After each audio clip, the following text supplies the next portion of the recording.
Hello, wrestling fans, and thank you once again for joining us as we are reliving the extreme, reliving ECW.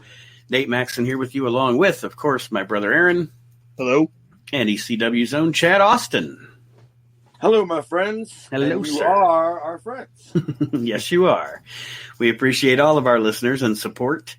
This week's show, we are going to be talking about the episode of ECW from September the 7th, 1993, which features...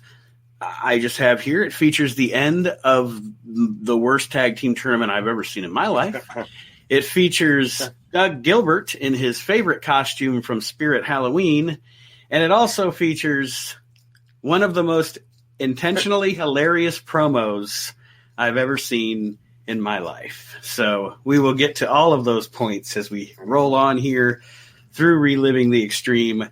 September 7th, 1993. The encouraging thing, guys, is the next thing we're going to watch is Ultra Clash, which I think we're going to start seeing big changes during that show and after. Don't you believe so? I think so. Yeah. Startled Studley's gone, I do believe. You know, it's funny that when I was scrolling through and I realized that, hell, we're over halfway through the year. Mm-hmm. Like, for shows, and it came up and, like, maybe one or two. You know how they show you on the network, like just whatever the clip is. That's the the little picture, like a And I saw like Joey Styles like 2 weeks later on the show that we're like doing. I was like, oh, all right. bye, Sully, bye. Although Aaron will be disappointed, that means we're going to start seeing Maddie in the house. I think Aaron hates Maddie in the house, but we'll get to that when we get to that.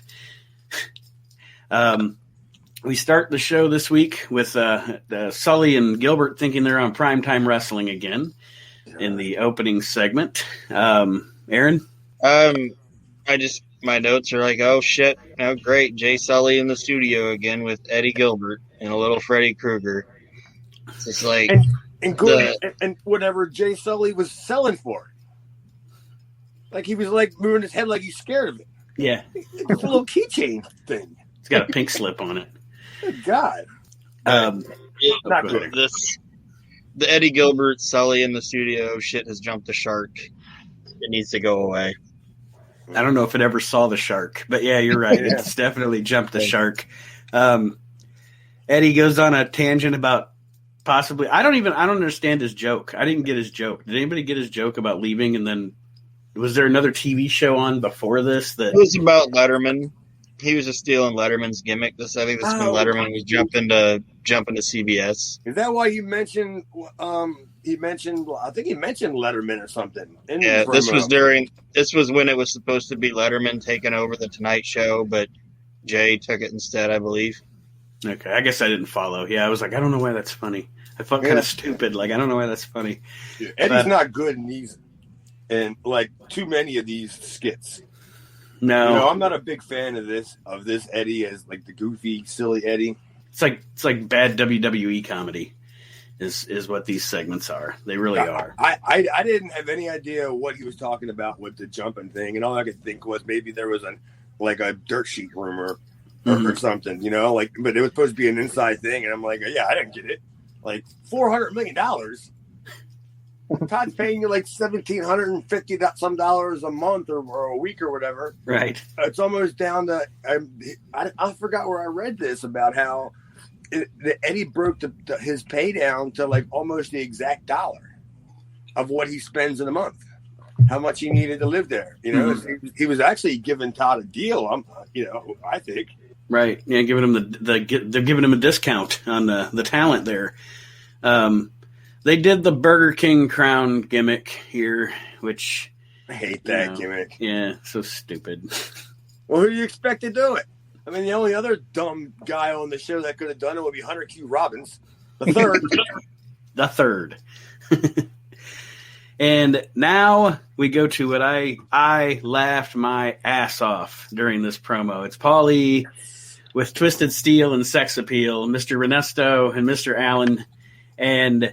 This shit cracked me up, man. These guys, and I quote, "We're going to rip this man apart." By the way, folks, they're talking about Stan Hansen. And, yeah, the whole time they were cutting this promo, I was just laughing my ass off. Like, this is gold. I love it. Yeah, I popped huge when I saw Paul Paul was like towering over both of them, and Ernesto had a little. It wasn't even like a cape. Wasn't he like holding it together? Yeah, like, he was just holding it around him like a blankie. Yeah, holding it like a blankie around him. Loved it. Aaron? It was ridiculous, and it was entertaining, and it's like it was. You could tell it was a Paul idea, and it was entertaining. It's funny. I mean, I was getting ready to figure out a way to phrase it, but I'm thinking like, look what Paul did with me, even. Mm-hmm. You know, all the kind of silly. You know, I was getting beat up by my partner and all this other. You know what I'm saying? Like, I wasn't a name or anybody. He finds guys like that. Donnie's a good hand. You know, Donnie could. You know, I kind of tagged with Donnie a lot. We were in the ring together until 911 came out. But Hervé, I didn't get a chance to really know too much about him. But yeah, the gimmick, I love it. And Paul sees how funny that is. Mm-hmm. But it's that testament to what you always hear about Paulie, that he's getting something out of nothing. Yeah, he could find whatever is something redeeming about that person and get the best out of them that he could. But yeah, again, this was just hilarious. And then we go into the match, and these two guys get their asses beat by Stan Hansen, which is really all that could really happen here. I mean, it's the inevitable. Well, I saw it a completely different way. Okay. If you notice, the formidable team of Twisted Steel and Sex Appeal, Hansen jumps them before the bell. Mm-hmm. So he had to cheat. He actually had to take a shortcut. And the whole entire time he was kicking and beating the shit out of him, and yeah, he had to jump him ahead of time to get the advantage on him. Other than that, they would have tore his head off. They would have. They were going to rip that man apart. I'm just telling you. But right. Yeah, like Chad said, he got the advantage of being dirty, and but yeah, this was fun to watch. Aaron, anything from you on this? Paulie says that Terry Funk's not going to be taking a lot of suplexes and bumps, because if he does, he'll probably bust his colostomy bag. Jesus, I guess I missed that. No, I heard it. Yeah, and it's Stan Hansen beating the shit out of these guys, and it was fantastic. Yep. Oh, dude, I mean, I can't remember whether it was if Hansen was in after Ultra Clash, or I think they may have did a taping the day after Ultra Clash, but I remember seeing walking into the door, and on the door was the lineup sheet, and it said Stan Hansen versus Chad Austin. Oof. And I about shit. Did I tell you this already? Yeah. Oh, I already told you. Not on this show though. You should tell the story. Yeah, I about shit, because I was like, man, he's gonna beat the shit out of me. And then I go over to him and I say, like, hey, Mr. Hansen, I'm working yet? And he tells me that he can't. He apologizes ahead of time by telling me he can't. He never hits what he sees, and he sees whatever. He can't see what he hits. And I'm just thinking, great. So, like, literally, like, I'm scared. And, like, 30 seconds later, I go up to the door or whatever, and my name has changed to Hervé. Oh, I couldn't. I felt bad for the poor guy, because you saw the treatment that he got. And this is why the running joke has been on the show that Hervé was Chad's hero. Yeah. Hervé saved Chad from Stan Hansen. So wherever you are out there, Hervé Ernesto, thank you. Thank you. We gotta dig him up. Does he have a Wikipedia, you think? He doesn't have a Wikipedia. I try. When you picked him for the tournament, that fuzzy ass picture that I put up, that's the only picture of Hervé Ernesto I could find. I was like, there's got to be a better one, but it's just that blade. It's like fucking Bigfoot. Like, there's like nothing to it. Unbelievable. Yeah, Hervé's awesome, man. It's too bad that we couldn't have been a tag team against 911. I did it with everybody else, all the other undercard job guys. I just saw somebody post today something about I think it's somebody in the business, but not anybody really. And they said, "Can you stop using the word jobber? It's disrespectful." Like, who the fucking? I don't give a shit. You know what I mean? It doesn't bother me. So yeah, like me, Donnie, Hervé, and we're about to start seeing Dino send off and Joe Hartgood. The jobber thing is like, yeah, it was great, and Hervé was a great jobber. Yes, he was, and Now we roll into a Hansen promo here, just talking about the upcoming Ultra Class show. Anything of note that you guys have down from that? I didn't. I just put the Hansen promo, and of course it was good. It was good, and he did it was good, and he did the "Who's Eddie Gilbert" thing again. Yeah, I actually the words that I wrote next to it was just standard, standard Hansen. At least he wasn't doing the 1990 version with the tobacco spit, like running down his face. He was out there just like he's looking around wondering how the hell did I get here? Why what am I go to Japan all the time. What am I doing here? Now we go back to Sully and Gilbert in the studio, and they do a little routine alluding to Missy Hyatt here. Yes, go ahead, Aaron.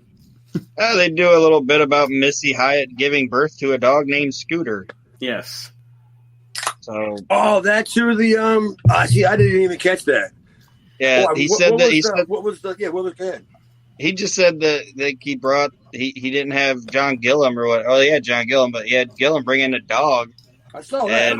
And he said, "This is my son." And Jay Sully's like, "You gave birth to this dog?" And he goes, "Yeah. His mom is Missy Hyatt." Oh, he did. Okay, it just won. Oh, wow. Okay. And then Sully says, "I don't know if they were breaking up this time Missy or what." Hyatt gave birth to a dog. Wow, I tuned out for that long. I was still reeling, rocking and reeling from the beating Twisted Tail, the audacity that took place in that match. I must have took my eyes off the prize. See, I don't know Missy and Eddie's relationship timeline, but like Aaron said, I don't know if this was a breakup thing or what was going on here, but it really didn't fit. It was out of place. It didn't fit in the show. I don't know. Whatever. They're kind of doing two different shows here. They're doing a show with wrestling in it and then the Eddie and Sully show, which is not good. Not good. I don't know. I don't have any idea like the timeline of it either, but I do think that they were broken up by that point. Like, I think because I don't know. I feel like it had been a couple years because they were still together in Continental in like what 89 back in late 88 and the beginning of 89 when Eddie came in and popped the territory. Mm-hmm. So they were together then. So that's only a few years after that since he goes to ECW. So, but I think they were finished by then. But yeah, I guess I didn't get the joke. Sorry. Yeah, you didn't miss much. We're gonna watch a match now. At least, I guess. Now, there's two things about this that blow my mind. I have a major problem with this match. I think we have the same major problem, which we'll get to. Now, what I will say is, at least they acknowledged that it was taped a while ago. But what the match is, folks, is it's the Headhunters and Freddy Krueger, who is Doug Gilbert dressed up as Freddy Krueger.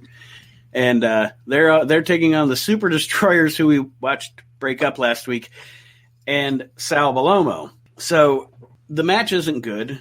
I did notice they showed us more and more of the front row. The front row of the ECW arena guys are starting to file in. Murderers Row. Yeah, I did notice that. And then, well, at the end of this match, the Super D turns on the other Super D again. Like, how many times is this guy? No, it's not again. It's before. That's my problem with it. Like he turned on him in a match that they said was recorded before the last match that they turned on him on. So Super D1 is a fucking idiot. So they thought they were being creative in editing and somehow mixed the fucking mixed things up and didn't realize. Yeah, like their way of they were trying to say, oh, the Super Ds are teaming because this match was taped before. Well, he turns on him in the match that happened before he turned on him the second time. It's like fucking Star Wars. It's fucking Star Wars. God. I have no idea what's going on. It's the worst. Like, it fucking made me mad. Like, I was watching this and I was mad. That's tremendous. Wow.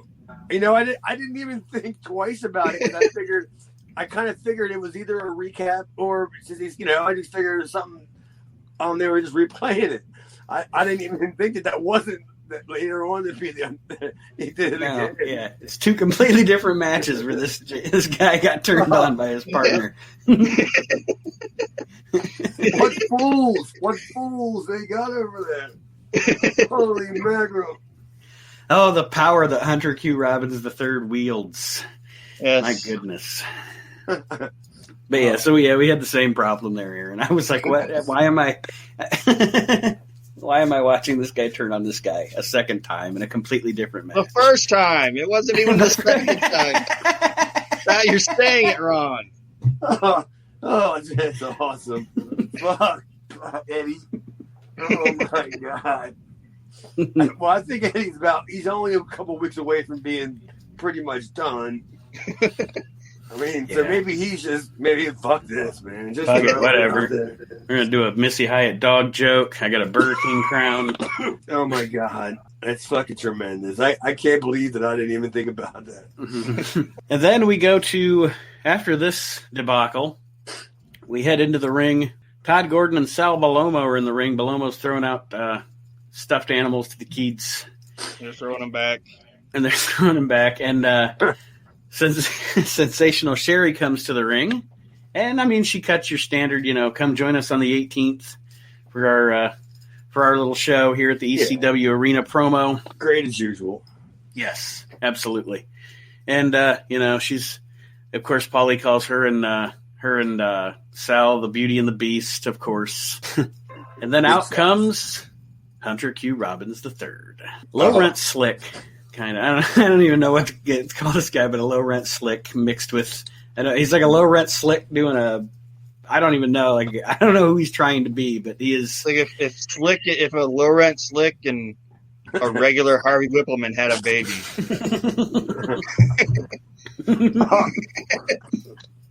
Harvey Slickelman. There we go. We got it. Oh, no. Harvey Slickelman. Oh, boy. Paulie. I didn't think much of it. I just knew it was a classic Sherry gimmick, like you said, putting over the show and stuff like that. But, I'm not even 100% positive that I may have just tuned out during Hunter Q's whole spiel. Now, and, until you mentioned it, I was like, I don't remember him being on there. Yeah, he called Wild Man Sal a big, fat, stupid idiot, and then Sal fucking decks him. Okay, now I remember. And Sal and Hunter Q super group of the Super D number 2, Tony Stetson and Richard Michaels make the save.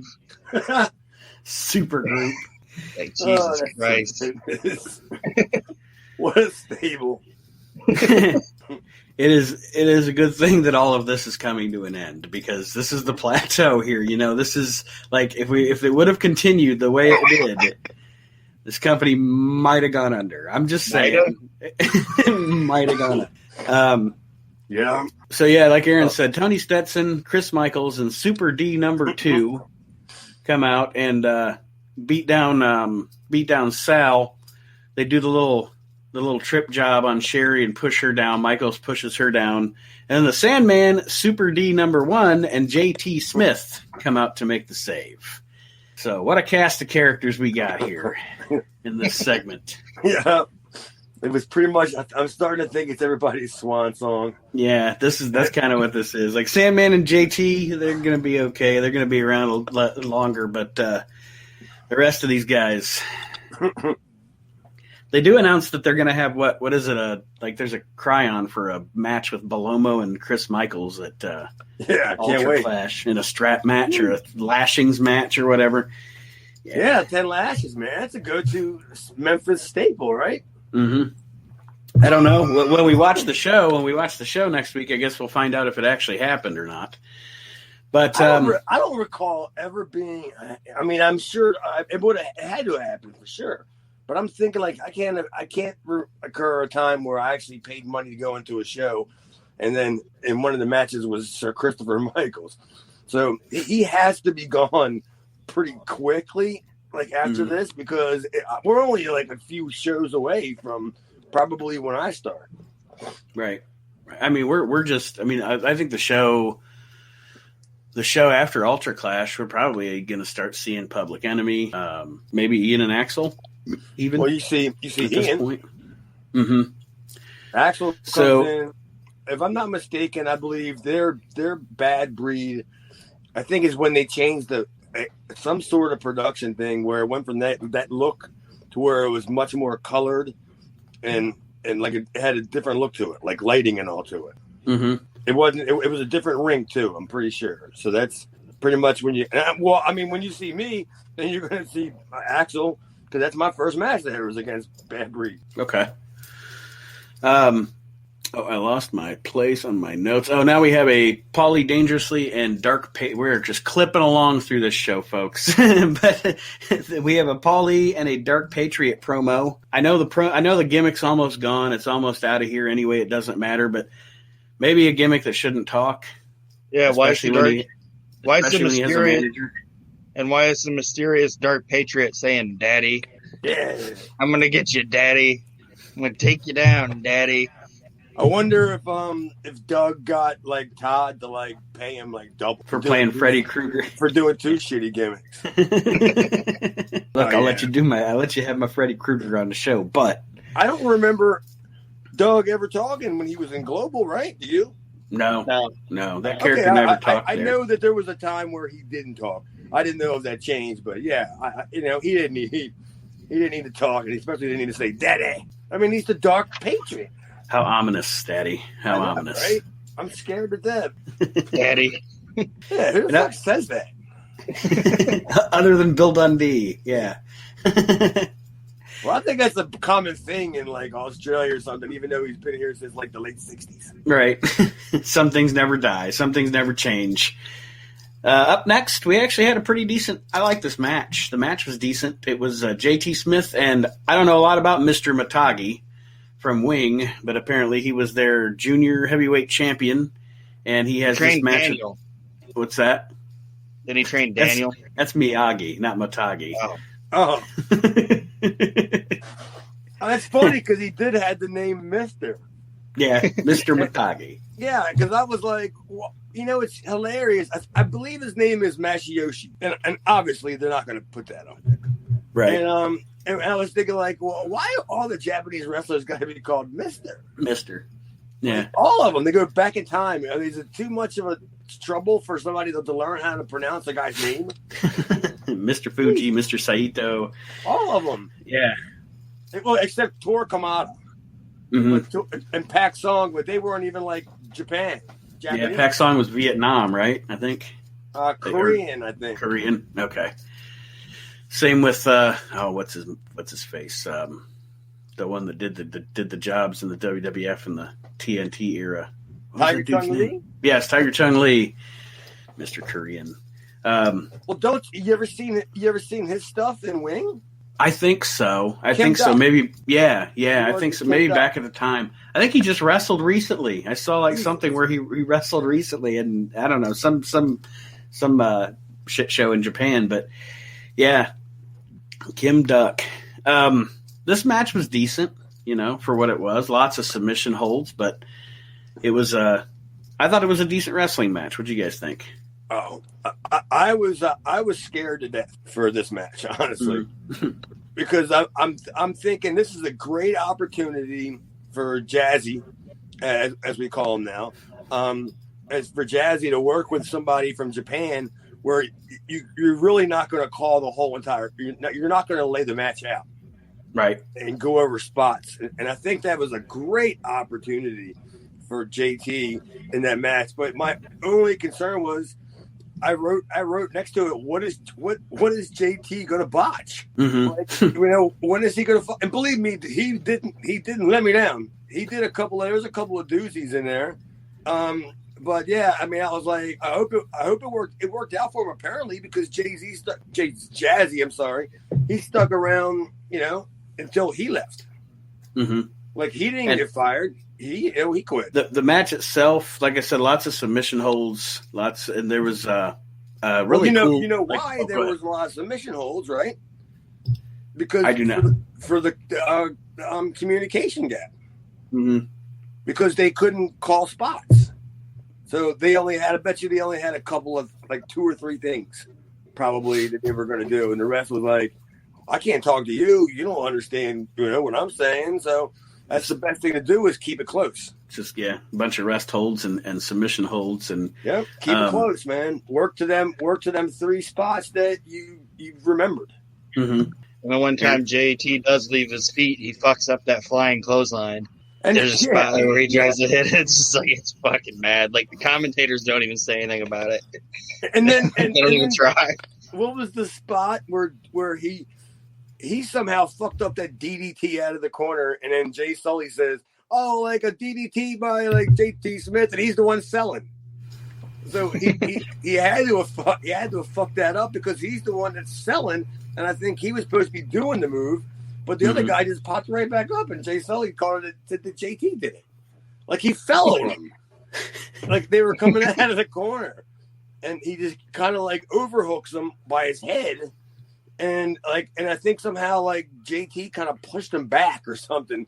And they tripped over each other and they fell on each other. And I was like, there you go. That's, in my opinion, that's what he botched. That was funny to me. I thought that was a good bad spot. Bad spot. I like that. And Paulie did like something that they do in commentating sometimes, and I'm surprised he did it.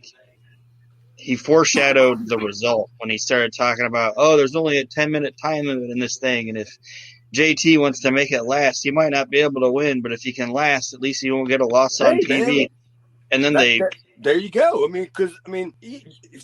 What do you think the people? When ECW was hot, right? Like the real ECW that we all know, if they would have just did a 10-minute time limit, then people would have just shit on it. Mm-hmm. So the people in the building, it didn't matter because they didn't. That was going nowhere anyway, and they were, they do like 3 or 4 weeks worth of tapings, in a weekend. So So Paul Lee was entertaining the TV audience. Yeah, they were letting them know, going, hey, there's more. I would hope there was more of them than there was of people in the building. But you know what I mean. He was just training the TV audience, and then after you go, oh yeah, I did hear him say that. That's how you do it. The match ends in a draw, as Paulie alluded to, and then Shane Douglas and the Dark Patriot come to the ring. Yeah, so that happens. It's funny, Dark Patriot throws a chair in the ring, and that Batagi dude just catches it. Did you notice that? He's just like, just catches it right out of it. Oh, that was a mess. Yeah. I don't know. I did know that when all this was going on, there was a sign in the back that said, reinstate the rebel. Yeah, I saw that. I wrote that down. Reinstate the rebel. I agree. Yeah, really. So now we move on to, Air, did you I didn't try to transcribe this one. Sorry, I didn't try to transcribe this one. Well, I'm still tired. I'm still tired from the last one. I wrote it down just saying I wonder if you were going to transcribe it, but then it actually wasn't that bad. It made a little bit of sense. Pretty coherent. Yeah, it was definitely one of his more comprehensive, whatever you can understand ones. So yeah, you really didn't much need. He only fucked up something like 1 or 2 little things, but yeah, it was what it was. I guess I don't fucking know. And the most enjoyable thing about the Sandman, Wildman, Sal Palomo promos is watching how much the Sandman enjoys watching Sal Palomo cut a promo. Yeah, right on. Yeah. Like he's not acting. He's just. That's Sandman laughing at this. I mean, he's learning from an ex-WWE guy. What do you mean? Oh, that's all valuable time that he's spending with a WWE guy. So he's learning with a veteran there. And I did though come up with a team name because I was like, maybe they're going to win the tag belts, and if they win the tag belts, they need a team name. And I thought of it. Okay. If they win, which I don't want to spoil it for anybody, but if they win, don't spoil it. These guys are going to be known as the Hack and Sack Connection. Well, one's hack and the other one's just a big sack. Yeah, right. That's fucking I thought it was funny. Yeah, I don't know. This is actually, if you did say who won the tournament, it would spoil for me because I've forgotten. Well, who won it? The match happens, and once again, for the 3rd week in a row, they decide to interrupt their main event with a highlight package of Abdullah the Butcher, which, Forget. I understand special announcement. Let's take a look at Abdullah the Butcher. But why do you keep doing it during your supposed main event? That doesn't make any sense. But whatever. Trying to make sense of this. So they could edit the main event match down to fucking where it fits into the time slot. And why do they use that music? Yeah, that music. I don't think that was WWE Network music. That was music they used, and it sounded like it was like a '90s amusement park commercial. I thought it was fucking bad. Didn't they use the original music the first time that video aired? They did. It's funny. The second time, the first time, the WWE put some music over it where you couldn't make out heads or tails of what the audio from the video. Then the second time, they just let the regular music play. And then this week, it was a different video, kind of. It didn't have as much footage. It still had the fake bug. But that fake bug, that shit cracks me up. Anyway, and he eats it so like, look at me eat the fake bug. But this time it had like, it was, Aaron said, amusement. It sounded like 90s video game music to me. Like this is really weird. Kinda, yeah. Did you? I heard the story the other day about Abby about how he would work the marks in Japan. Like he would always go when they always won out and like celebrated and stuff, like, you know, for after shows and just whatever. He would always tell the people that it was his birthday, or somebody would let them know that, hey, it's Abby's birthday, and that they would not only would they, you know, feed him for free and everything else. It's somehow a custom in Japan for the marks to give the boys money. So when they made the announcement in the restaurant that it was Abdullah the Butcher's birthday, everybody just gave him money. That is fucking brilliant. That's the best. That's the best work in the history of the business. That's amazing. Yeah. And he would do it all the time. And one of the ones that was probably there the week before is probably too afraid to bring it up. Say, no, it ain't. Yeah.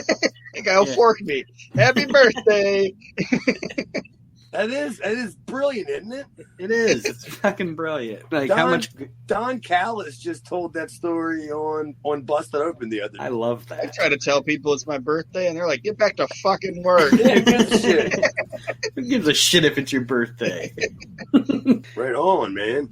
Yeah, that video, I did notice the music change, and you know, whatever. Like, you know, we all know that they were just killing time so they could edit, you know, the match down to how much time they needed. But yeah, whatever. I never get tired of seeing old Puerto Rican footage, no matter whether I've seen it a bazillion times.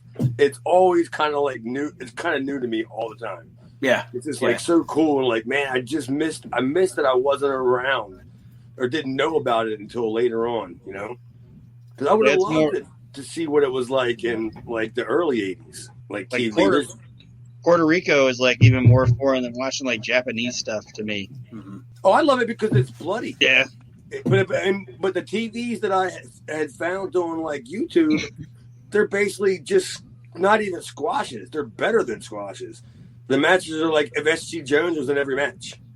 You know, he's going to get offense at some point, you know, and then you got to fuck him.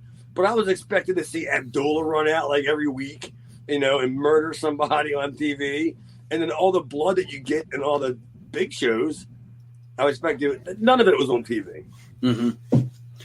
The match itself afterwards gets interrupted, and then when we come back from the Abby video, Paulie has left the commentating position, and now Todd Gordon is commentating. Who, by the way, I forgot. I wrote down earlier that Paulie, during the whole debacle with Belomo and Sherry and all that in the ring, Paulie actually said he hadn't seen an announcer like that since David Crockett went off the air about Todd Gordon. I thought that was funny.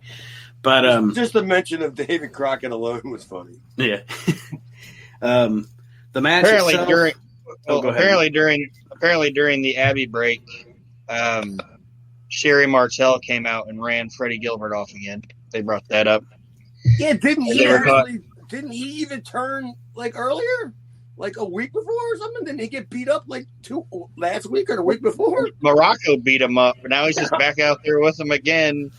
And Sherry's coming out again and beating him up. They apparently they cut that out of the, like, they come back and like Sully's like, oh man, Freddie Gilbert, he got beat up by, and like they're talking like everybody saw it. It's just this show is just it clipped along, but it's a fucking wreck. They made the same mistake in the and like they were, on the same show, like they fuck something up like that. That's fucking awesome. God. And it literally takes us having to go back and watch it, under a microscope to pick them kind of things up. Because if you're just somebody who if I brought a wrestling fan over who doesn't collect tapes or anything, and I showed them that that whatever, they would not catch it. Right. They don't fucking know. But it's hilarious that they did the same mistake twice in one show. That's unbelievable, Eddie Gilbert. And Wild Man Sal's apparently the Ricky Morton of the Hackensack connection because he's trying to get the tag and trying to get the sympathy as the white meat baby face. Oh yeah. This thing just was bad all around. Did you notice when he finally makes the hot tag to Sandman, the crowd booed the Sandman. Boo! I thought whatever people that wof cheering for Sal to make the tag. It wasn't right. Fucking Tony Gurria in fucking 81. Kind of cheering for her. But as soon as they tagged Sandman, the crowd just stopped. I'm not going to say they booed him, but I started to hear almost nothing. And I even wrote hot tag. They're like, we forgot he was tagging that guy. The fans wanted him to tag Sal back in. Yeah. Sandman clean house. He was a house of fire until that drop kick from the top rope. Yeah, I wrote that greatest top rope drop kick of all time. I mean, Jericho don't have the greatest from the top rope, but his is fine. Mm-hmm. It's safe and it's basically the industry standard. Sandman's are just however it ends up. Yes, that's the best way to put it. It's like he's in a catapult. He's just been catapulted into the ring, and wherever he lands is where he lands. Fuck it. I popped. I was still laughing at some other shit after the hot tag.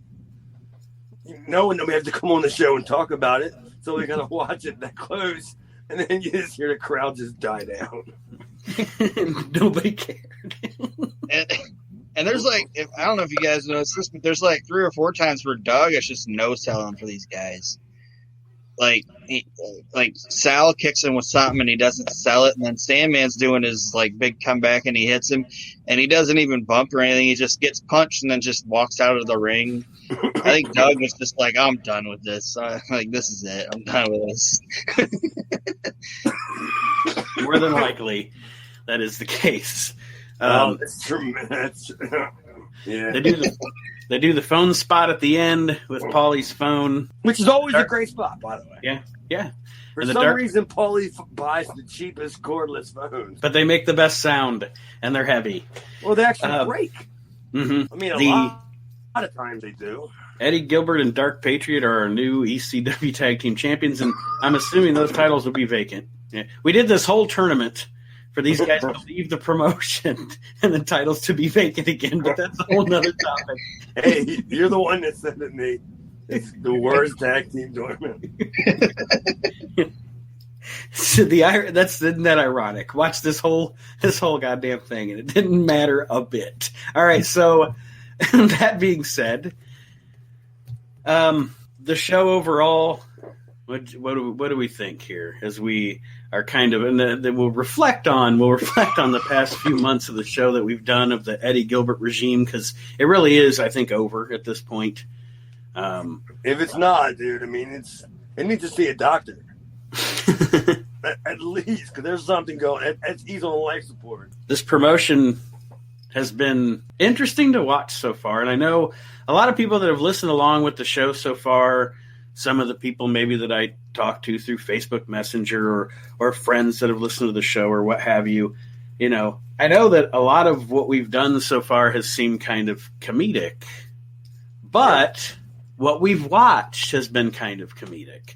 And I'm sure as things evolve with the ECW show, they're going to evolve with the podcast here too. When we get into more serious stuff, we'll have more serious conversation. When ECW does things that are goofy, we'll have comedic conversation about it. But that really is the gist of it. It's it's been this initial launch of the ECW promotion has been rough stuff, to say the least. Yeah, I mean, it's great. It's funny. It's funny because after I was done reviewing the show, and I legitimately had so little notes that I went back and I looked at a couple of other pages, and the only thing I wrote down was the awful stuff. And that's how I had so many notes, because it was all so goddamn awful. And I was wondering if Aaron did the same thing, because we always somehow try to make a joke out of something that we saw on this show. Yeah.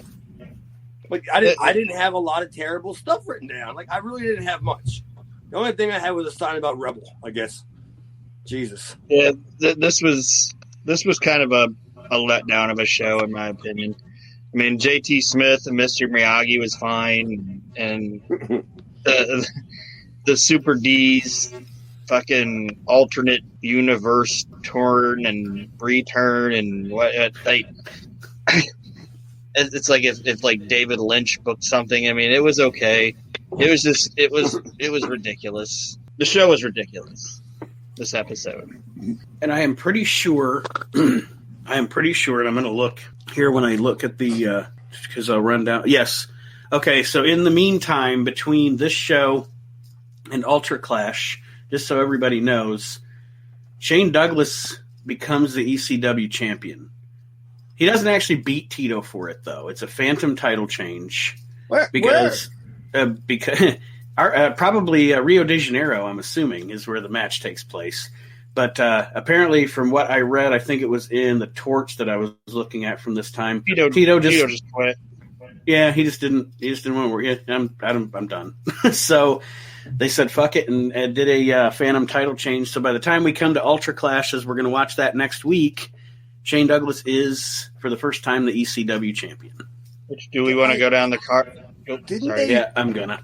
I mean, didn't they have Shane beat somebody? And I don't know. I just don't remember Shane just showing up as champion. I don't know. Like I said, it from the thing that I read, because I wanted to look into it, because I knew at some point here soon he was going to become champion, because it goes from Tito to him. So the thing that I read in the Torch was it was a phantom title change, and then when we come to Ultra Clash here, which is just not even 2 weeks after this show we just watched, he's defending the ECW title against the Sandman.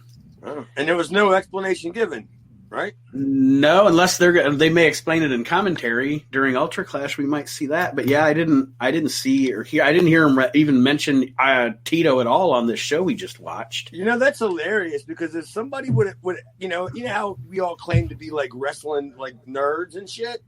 If I'm out somewhere and somebody asks me just randomly, "Hey, who did Shane Douglas beat for the ECW title?" I wouldn't have a fucking answer. You know, because I could think back to possibly say Tito Santana, or I would have thought maybe you can make up Morocco or whatever, but it's just like, wow, I don't remember that ever happening. Yeah, even on Wikipedia it just says it goes from Tito Santana to Shane Douglas, but it doesn't say that Shane Douglas beat Tito per se. I can't believe they didn't make up a town. You know, they at that point, I'm pretty sure if not, we haven't started. They're starting to run like the whatever the place is that Francine starts in, Montgomeryville, because they would after they just stopped only doing the tapings on the weekends, they would start booking a Friday spot show. Because it would give the boys an extra date, and then they can get a cheaper rate, on the guys, whatever names they were bringing in. Yeah, I find nothing about an actual Tito Douglas match, and anything that I can see to research. So the good thing is the match never happened. Yeah, there you go. There is no match of record.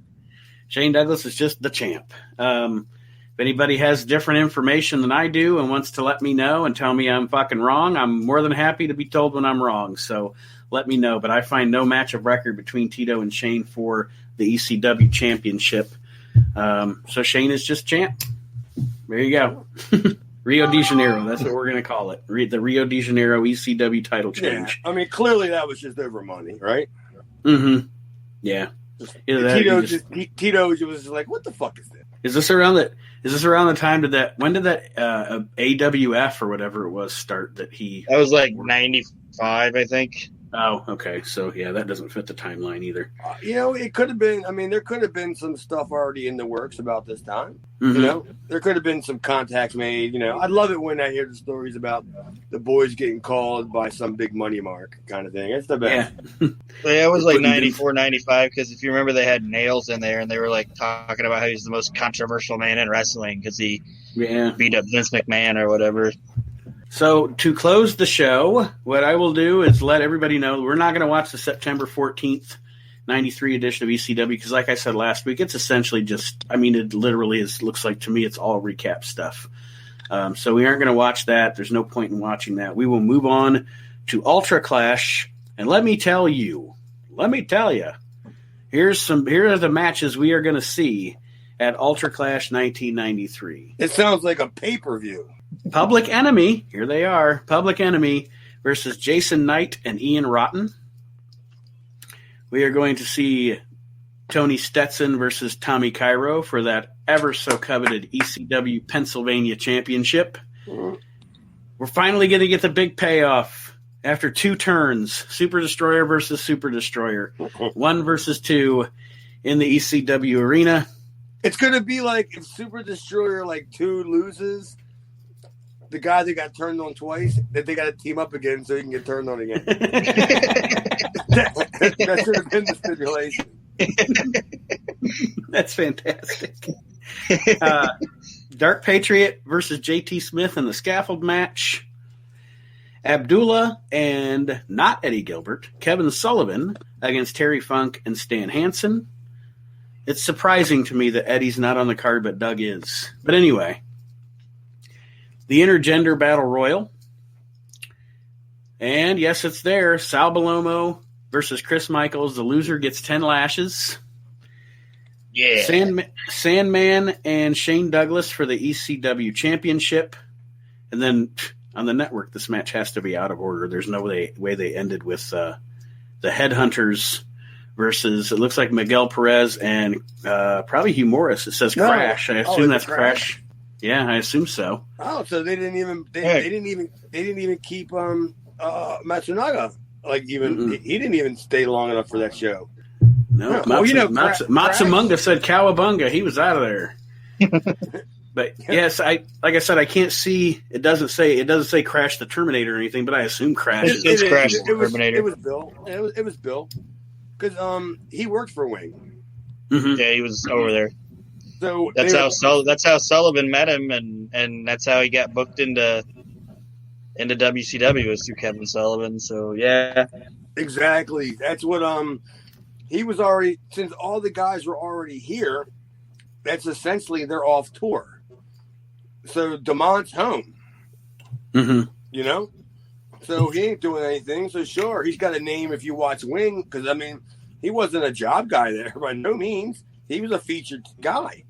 And yeah, so it was a good payoff for him, and it helped with the angle, I guess. So there it is. There is the Ultra Clash card that we are going to watch on next week's show. I'm looking forward to that and all the changes coming to the ECW program as we kind of sort of. You still got your Chris Michaels and your Sal Balomo and your Super Destroyers on this show, but I think we're starting to close the chapter on the opening salvo of ECW that we've been watching since the beginning of the show. And we're going to start to see the formation of what we really know as ECW. I think it's happening. And this is so sad that I've already been there, lived it, saw it probably on tape again. I still don't even remember when it happened. But just when everything just changes. The whole entire presentation just changes. All of it does. From the camera work, the lighting, it's just, yeah, I think we're closer than we think we are, right? Mm-hmm. It's really 2 weeks. Yeah, like you said, the next actual episode that we're going to watch of ECW, if you look at the picture on the WWE Network, it's not Sully, it's Joey Styles. So, yeah. Bye-bye, awesome. Sully. Bye-bye, Sully. Fucking God. It's going to be actually kind of cool to watch these shows and review them and not just have to write down like the shitty stuff. Right. And like, but it's just hilarious, like how just bad some of the stuff is. But yeah, I'm very, very interested and look forward to when we get to that point when the shows are that good where we can break down the match and talk about the psychology of it and how they got just the good stuff. Mm-hmm. That I'm very anxious to be a part of. Now, what I will say about this initial ECW is, folks, there aren't two guys that I would rather have gone through this battle with than Aaron and Chad. We've had a great time doing this, even though some of these shows have been rough to watch. It has been. Every time I'm watching one, I'm like, I'm watching this bullshit, but it's going to be fun to talk about it with these guys. So it's definitely been a positive experience so far, considering what we've had to watch. I wouldn't have wanted to watch it with two other guys. Yeah, I totally agree, because when we first started getting into this whole idea, I was all anxious and giddy about, yeah, man, I can't wait. I'm going to do another podcast kind of thing. And then after the first couple of shows, reality didn't set in. After the first couple of shows, I was like, and she's like, hey, don't you have a show in a couple hours? And I go, yeah. She goes, don't you got to watch the show? And I was just like, oh, fuck. Fuck. I should at least attempt to watch the show, And but then like it gradually got to the point where, as I think we've always talked about it every week. I think me and you, Aaron, that we always have less notes. Yeah. Because there's just less to complain about or goof on. Yeah, but it's gonna be interesting talking about that shit, and especially the times when I kind of debut. Mm-hmm. Like when I come in, that way I have more. I guess I would have more stories. I'm assuming I would. And luckily and it's going to improve, the show quality is going to improve. Not our show, but you know what I mean? Like the ECW shows are going to improve. But with every good wrestling promotion, there's always going to be little nuggets that you can crack on and make fun of. Yeah. So there'll still be the comedy, people. As long as JT's still there. we still got like a couple more years till JT's gone. So as long as he's on TV, he's going to fuck something up. Well, any parting words for our listeners this week, guys? Well, I don't think thanks for listening. I don't think I even did. I give it a grade? Oh, I don't think I did either. I didn't even grade it. I forgot to grade it. Well, that's a good and bad thing. You got an incomplete. I gave it. I mean, this is how I think the shows are getting better. Is that I went from not even grading it. Even though we had a grade, I knew about it. I didn't forget about it. I just said, I'm not a grade, man. It ain't worth a grade. Mm-hmm. So I think I gave a D last week. Yes. I'm gonna make this week is gonna be a D, but I'm gonna write D with a Sharpie. It's gonna be a little bigger than a pen. So it's a strong. It's gonna be a literal super D. Yes. And I can't wait for that match. I'll give it a super D. I'll give it a super D too. That being said, ending on Aaron's wrestling dad joke, we will sign off for this week for the Reliving the Extreme podcast. And next week, folks, if you are watching along, we will be watching the Ultra Clash event for ECW. And that's going to be exciting. Looking forward to it. And we will see everybody next week. Have a great week, everybody.